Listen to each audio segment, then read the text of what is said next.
Hello વિદ્યાર્થી મિત્રો, કેમ છો? મજામાં ને? શ્રી સત્યપ્રકાશ વિદ્યાપીઠ દ્વારા આયોજિત ઓનલાઈન શિક્ષણ પ્રણાલીમાં હું જલ્પા પરમાર આપનું હાર્દિક સ્વાગત કરું છું. વિદ્યાર્થી મિત્રો, અગાઉના બે લેક્ચરની અંદર આપણે પાઠ 10 ભારતીય સંસ્કૃતિની સિદ્ધિની સમજૂતી મેળવી છે. પણ ખાસ યાદ રાખજો, કોષ્ટકને તૈયાર કરવાનું છે.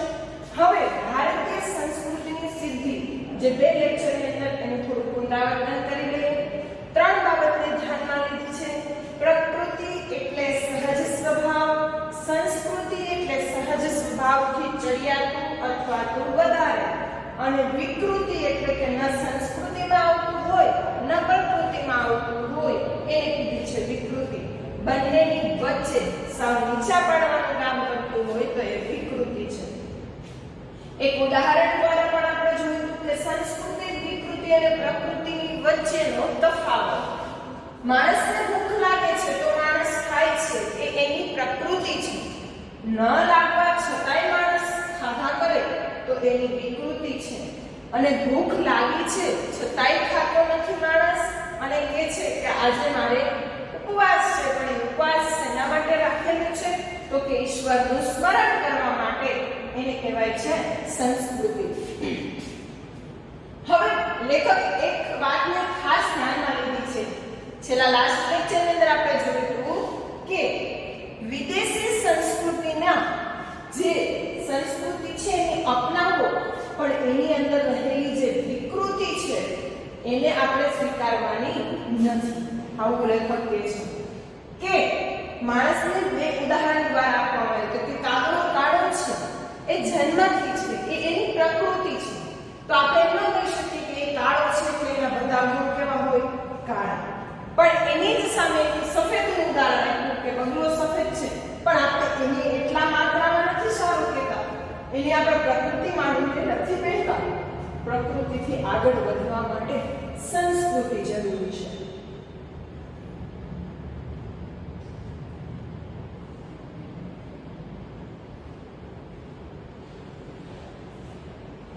હવે માણસની જે વૈજ્ઞાનિક વૃત્તિ તરફ જેમ જેમ વધતી જશે એમ હવે આનો મારે કંઈક ઈલાજ કરવો હોય કે માણસની અંદર જે વિકૃતિ છે એનો ઈલાજ કરવો, તો ઈલાજને કેવી રીતે દૂર કરી શકાશે?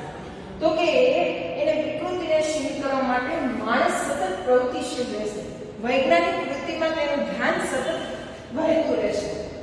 હવે કોઈ મહેમાન આપણા ઘરમાં જમવા માટે આવ્યો હોય તો આપણે આગ્રહ કરીને એને જમાડીએ, અથવા તો એકાંત ફૂલ જમાડીએ, તો એ પણ એક વિકૃતિ છે. માણસને જેટલું આહારની જરૂર છે એટલું માણસ ખાવાનું છે, પણ માણસને પોતાના શરીર રચનાનું ભાન નથી, પોતાના શરીર રચનાનું પૂરું જ્ઞાન નથી. એટલે એની શરીરની આંતઃ અને બાહ્ય ક્રિયાની અંદર શું થઈ રહ્યું છે એ એને પણ નથી ખબર પડતી. ક્યારેક જમવાની અંદર એક રાંધ્યાની માફક અથવા તો સતત ખા કરવું, એ ખાવાનું સતત ચાલુ રહે છે. પણ સંસ્કૃતિ વિકૃતિનું પૃથ્થકરણ કરતા રહેશે, વિશ્લેષણ કરતા રહેશે, નવા નવા પ્રયોગો અપનાવતા રહેશે, તો માણસ 100% વિકૃતિમાંથી ક્ષીણ થઈ શકે એમ છે. માણસ માટે એમ કહેવાય છે કે આ એક મોટો સંપન્ન દેશ છે. અગાઉના લેક્ચરમાં આપણે સીધી સમજૂતી મેળવી. ભારત માટે એમ કહેવાય છે કે વિશાળ દેશ છે. અહીં હવે આપણા ભારત દેશની અંદર કેટલી વસ્તુ આવેલી છે? ક્યારેક એક વાતની અંદર પૂછાઈ શકે. સુંદર સુંદર સેંકડો નદીઓ વહે છે, હિમાલય જેવો અદ્ભુત પહાડ. તો અહીં જ છે ને બે વસ્તુ યાદ રાખજો, નદીઓ અને હિમાલય જેવો પર્વત. આપણો દેશ ભારે સુજલ અને સુફળ છે. આપણા કરતાંય વધારે સુજલ અને સુફળ દેશો દુનિયામાં મોજૂદ એટલે હાજર છે. આપણે એમ નથી કહેતા કે ભારત સર્વગુણ સંપન્ન છે. ભારત કરતા પણ બીજા એવા ઘણા બધા દેશ ને દુનિયા છે, દેશોની અંદર કે જે અત્યારે હાલમાં કેવા છે? સંપન્ન છે, સુજલ અને સુફળ છે, સતત ને સતત પ્રયત્ન કરતા. એટલે આ કઈ આપણી વિશિષ્ટતા ન કહેવાય. કઈ વિશિષ્ટતા? પ્રકૃતિ, વિકૃતિ અને સંસ્કૃતિ. અને બીજી બાબત કીધી છે કે નદીઓ અને પ્રવાહ. આ એ બે વસ્તુથી આપણી સંસ્કૃતિ એ આપણી વિશેષતા નથી. હા, આપણે એવો દાવો એટલે પડકાર જરૂર કરી શકીએ અહીં જે વિચાર સંપદા આપણને મળે છે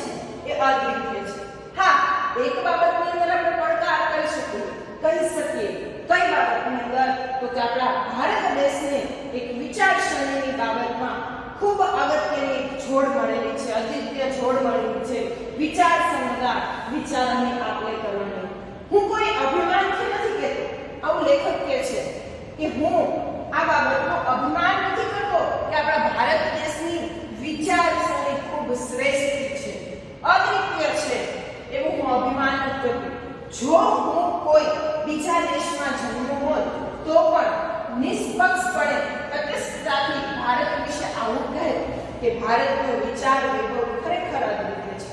લેખક એ વખાણ કરે છે કે હું ભલે ભારત દેશની અંદર મારો જન્મ થયો છે, જો આ જગ્યાએ ભારત દેશ સિવાય બીજી ક્યાંય મારો જન્મ થયો હોત ને તો નિર્ભયપણે કોઈ પણ પ્રતિના ભાવ વગર તટસ્થતાથી એક વાત ઉપર અડગ રહીને હું ભારત દેશ માટે એટલું તો કે શું કે ભારતનો વિચાર અને વૈભવ અદ્વિતીય છે, એની તોલે કોઈ આવી શકે નહીં. ખાસ યાદ રાખો, પેરેગ્રાફ ખૂબ અગત્યનો છે.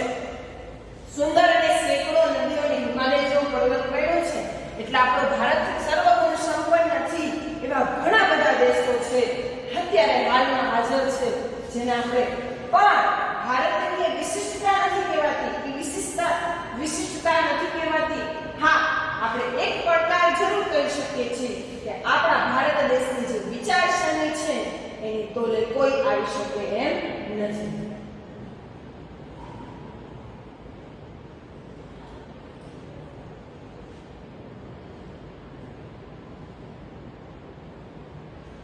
ભારતમાં વૈદિક ઋષિઓથી લઈને આજ સુધી શબ્દોની એક અખંડ પરંપરા ચાલી આવી છે.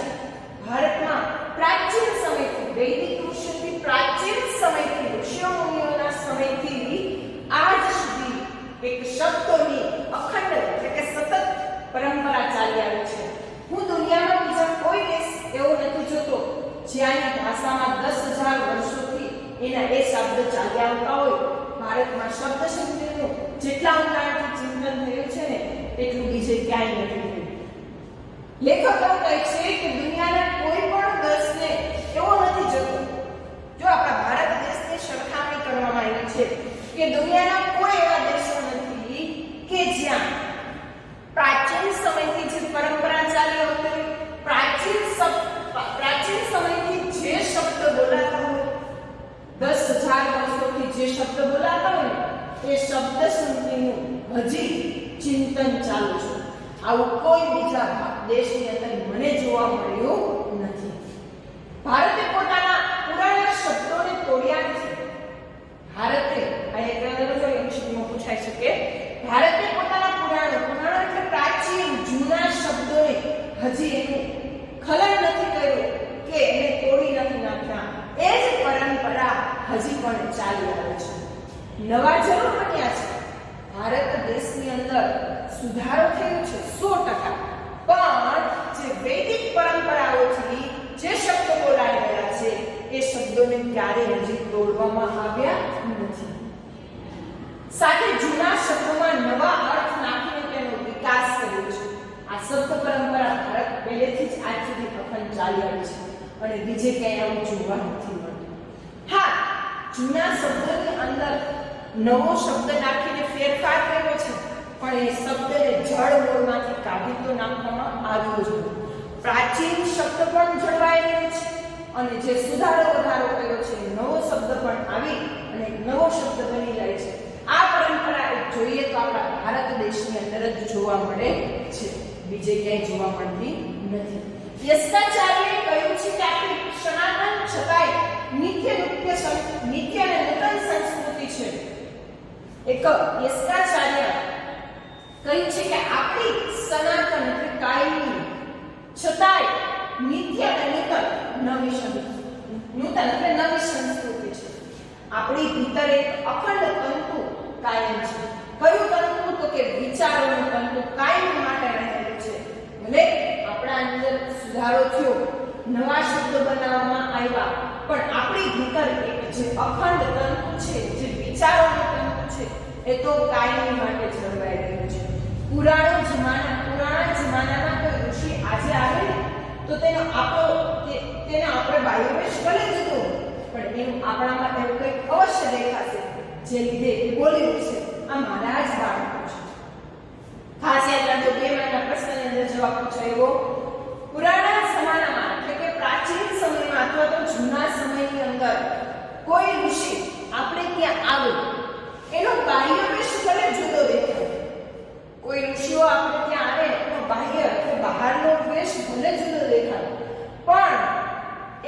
ઋષિ છે એ ઓળખી જશે. આપણી અંદર એવી તો કંઈક વસ્તુ જોશે, અવશ્ય જોશે, જેના લીધે કહ્યું છે 2 માર્કના પ્રશ્ન માટે અહીં કહી કે આ મારા જ બાળકો છે. એટલું તો કહેશે કે અમારી ભારતીય સંસ્કૃતિના, અમારા ભારત દેશના બાળકો છે. આપણી ભીતર કંઈક શાશ્વત, સ્થિર, ચવળ, કઠોર અને જીવતરવાળી વસ્તુ છે જે બદલાતી નથી. આ આપણું એક અનોખું બળ છે. આપણી ભીતર, આપણી અંદર રહેલી શાશ્વત, કોઈ દી પૂરી ન થાય એવી, ટકી એવી, સ્થિર, ચવળ કે કઠણ જેને કહીએ, કઠોર અને જીવતરવાળી જીવન જીવવાની કંઈક આશ આપે, જે બદલાતી નથી પણ આપણી અંદર રહેલા જે શબ્દોનું બળ છે, અનોખું બળ કંઈક લાવે છે. હજારો વર્ષોનો આપણો પુરાતન દેશ છે. યાદ રાખજો, એવું શીખવા પૂછાઈ શકે આપણો પુરાતન દેશ કેટલા વર્ષ જૂનો છે? હજારો વર્ષ.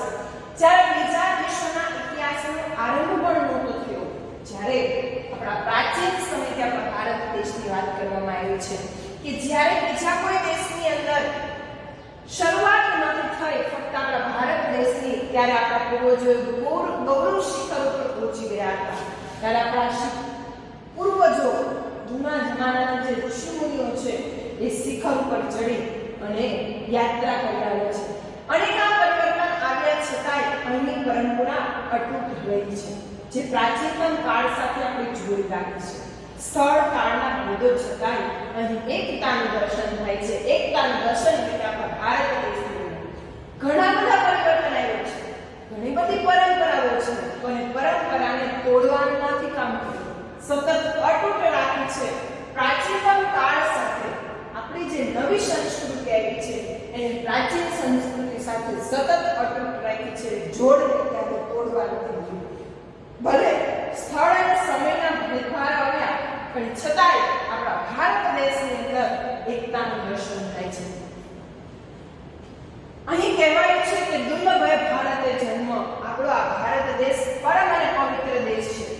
દુર્લભ ભારત જન્મ, જે દુર્લભ હોય, નસીબદાર હોય એનો જન્મ ભારતની અંદર થયો છે. શ્રેષ્ઠ છે. આપણા ભારત દેશને પરમ પવિત્ર દેશ છે એમ આપણા પૂર્વજો કહ્યા હતા. દુર્લભ મહારાષ્ટ્ર જન્મ, દુર્લભ ગુજરાતી જન્મ, એવા વચન તમને અહીં ક્યાંય નહીં મળે. તુલસીદાસજી બને છે. ભલે ભારત ભૂમિ, ભલે કુલ જન્મ 500 વર્ષ પહેલા ગુજરાતના કવિ નરસિંહ મહેતાએ ગાયું. અખંડ ભરતખંડના ભૂતળમાં જન્મી જેને ગોવિંદના ગુણ ગાયા.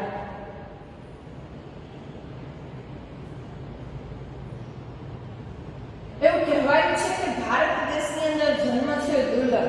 હા, પણ આપણા પૂર્વજો એવું કહેતા કે અલગ અલગ જન્મ થાય એમ કીધું છે. દુર્લભ એ મહારાષ્ટ્રમાં જન્મ, પણ ગુજરાતી એટલે કે આપણા ગુજરાત, પણ દુર્લભ ગુજરાતમાં જન્મ, એવા વચન અહીં જ જોવા મળશે આપણા ભારત દેશની અંદર. વિદેશની અંદર એવું નથી કહેવાતું કે દુર્લભ ભારત, દુર્લભ દુબઈ જન્મ, એવું નથી કહી શકાતું. કેમ?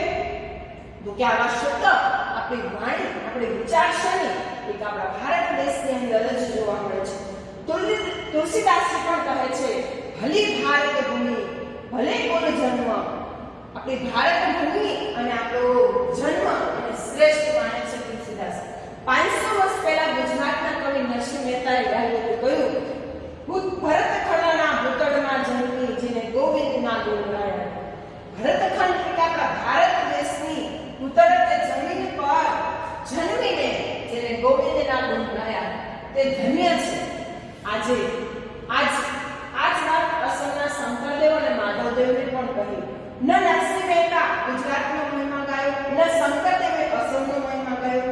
એકબીજાની ભાષાઓ તેઓ જાણતા નહોતા, એકબીજાને નહોતા જાણતા, છતાંય ભારત અમારી પુણ્યભૂમિ છે, અમે તેમાં જન્મ પામ્યા છીએ, તેથી ધન્ય થઈ ગયા એવું બંનેનું અનુભવ્યું અને વ્યક્ત થયું.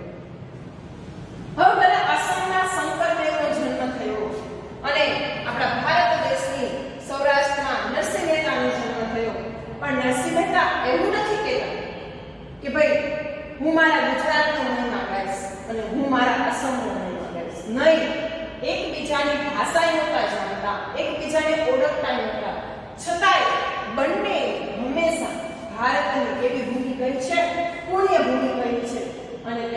જન્મ પામ્યા છે, ધન્ય થયા છે, આ બંનેના અનુભવની વાત કરવામાં આવી છે. આવી રીતે આખા ભારતનું અભિમાન એ કોઈ પ્રકૃતિ નથી, બલકે સંસ્કૃતિ છે.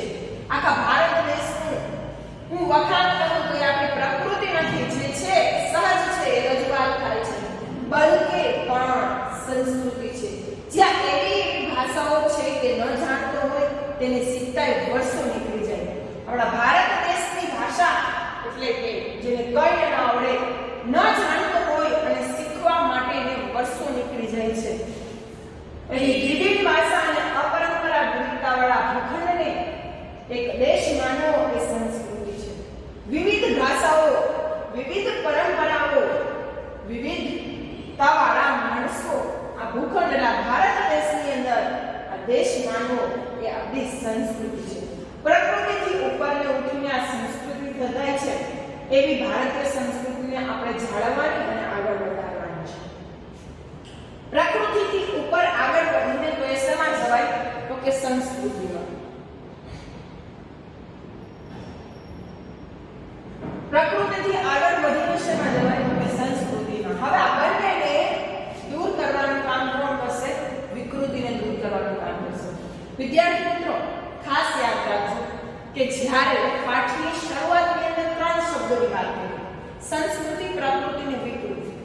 પછી ભારતીય સંસ્કૃતિની અંદર કેટલા સુધારા લાવવા, કેવી બાબતો રહેલી છે એની પણ રજૂઆત કરી કે ભારત દેશની અંદર નદીઓ અને હિમાલય જેવો પર્વત છે એટલે આપણે અભિમાન નથી કરવાનું, પણ આપણા દેશને એક એવી પણ અમૂલ્ય કિંમતી ભેટ મળેલી છે જે ફક્ત ભારત દેશ પાસે છે. એવી કઈ છે તો કે આપણી વિચારસરણી જે બીજા કોઈ દેશ પાસે નથી. અન્ય દેશોની સરખામણીમાં આપણા ભારત દેશની અંદર કેવું વિચારસરણી છે, કેવું વર્ણન કરવાની અંદર આ પાઠની અંદર કરવામાં છે. આગળની અંદર તમને 3 બાબતની આપી છે. એના પછી પ્રકૃતિ કેવી છે, સંસ્કૃતિ કેવી છે ને એ 2 બાબતોની ખાસ ચર્ચા કરીને પાઠની અંદર રજૂઆત કરવામાં આવી છે કે ગમે એવો ભારતનો માનવી હોય, અભિમાન નથી કરતો અને પ્રકૃતિ છે બલકે સંસ્કૃતિ છે.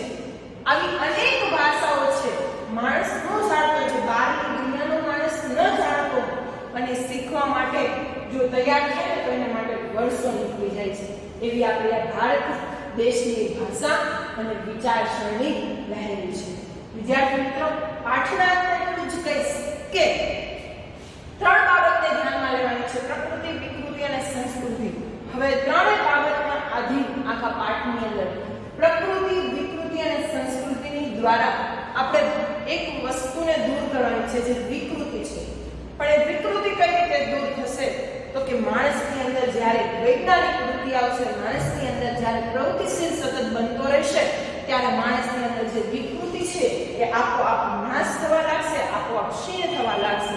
પણ હું ત્યારે જ કહી શકું કે જ્યારે માણસ સતત પ્રવૃત્તિશીલ રહેતો હોય તો એને વિચારવાનું આવે. પણ આપણા ભારત દેશને અમૂલ્ય મળેલી છે એ વસ્તુ એટલે કે વિચારસરણી, એ સારા વિચાર સંપદા, વિચારોની આપણે કરવાની જે ભાવના છે એના કારણે આપણા ભારત દેશની અંદર ઘણો બધો સુધારો જોવા મળે છે કે ભારત દેશની અંદર જન્મેલો માનવી ખૂબ જ પોતાની જાતને દુર્લભ માને છે, મહત્વની ગણે છે કે મને આવા ભરતખંડના પુત્રમાં જનતીને મેં ગોવિંદ નામનું ગાધા. આવું કોણે કીધું હતું કે નરસિંહ મહેતા કહે છે કે આવી શ્રેષ્ઠ ધરતી પર મને જન્મ મળીને મેં ભગવાન શ્રી કૃષ્ણ, ગોવિંદ એટલે ભગવાન શ્રી કૃષ્ણ મેં ગુણ ગાયા છે અને ભગવાનનું સ્મરણ કર્યું છે. આ પણ એક મારી સંસ્કૃતિ છે. તો વિદ્યાર્થી મિત્રો આ લેક્ચરમાં આજે આટલું જ. જય હિન્દ, જય ભારત, જય શ્રી